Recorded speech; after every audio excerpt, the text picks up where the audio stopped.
Welcome to The Explainer. Today we're going to talk about something that sounds, well, a little strange.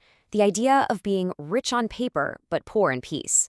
We're going to dive into why having a huge net worth doesn't always mean you feel content, or even secure. I mean, think about it. Can you really be a millionaire and still feel broke? It sounds like a total paradox, right? But you know what? It's surprisingly common. For a lot of people, the number on their balance sheet just doesn't translate into that feeling of security in their day-to-day life. So what's going on here? So check this out. Let me tell you about this one retired couple. They basically did everything right, spent years building up this amazing real estate portfolio, looked fantastic on paper. But then life happened. A sudden medical emergency hit, and just like that, they were totally trapped. All that wealth, it was locked away, tied up in bricks and mortar, and completely out of reach. And this is a classic case of what financial folks call the liquidity trap. You might have heard it called being asset rich but cash poor.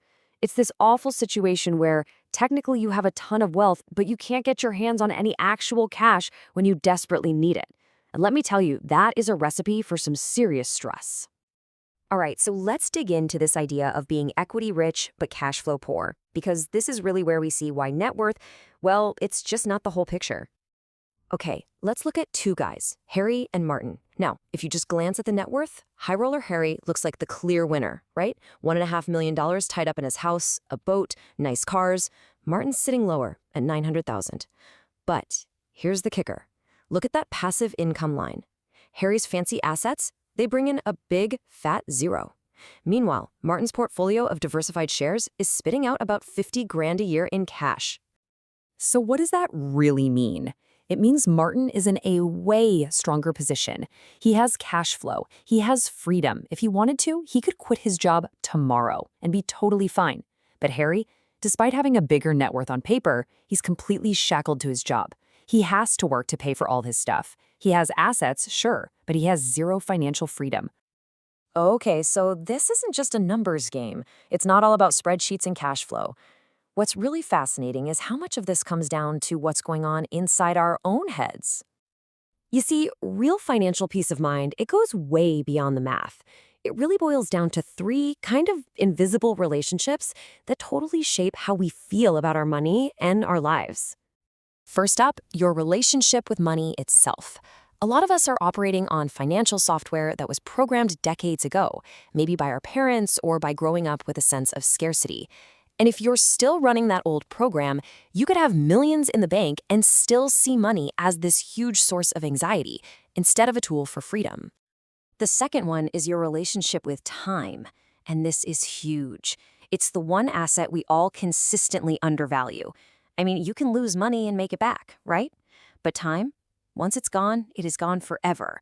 So you've got to ask yourself, if all your wealth isn't buying you more control over your own time, then what's the point? And that brings us to the third and maybe the most powerful one, your relationship with yourself. This is the whole ball game. Because if you don't take a minute to actually define what enough looks and feels like for you, you'll just spend your whole life on a treadmill chasing somebody else's dream of success. And trust me, you'll never ever get there. So, all this internal conflict, it creates a lot of stress. But here's the thing, not all stress is the same.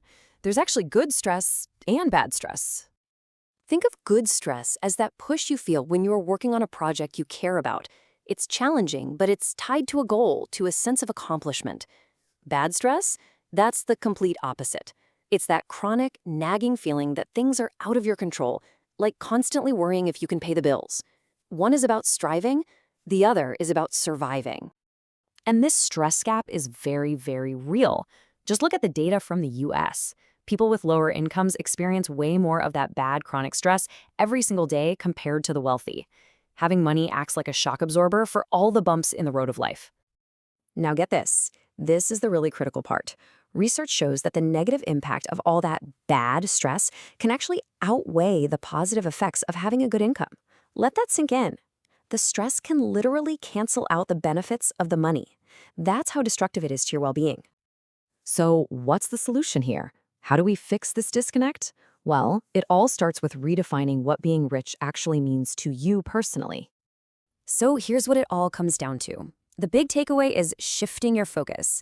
Stop looking only at the total value of your assets and start thinking about building real income streams. You gotta have a cash buffer for flexibility and emergencies, diversify your assets so you're not like that couple, totally trapped. But the most important work is the internal stuff. Figure out what you value, align your time with it, and get crystal clear on what enough really is for you. So I want to leave you with this one final thought. Your balance sheet, it tells you what you own. But take a look at your life. What does it show that you truly value? Because at the end of the day, the goal isn't just to be rich on paper. The real goal is to feel wealthy in the life you actually live, day in and day out.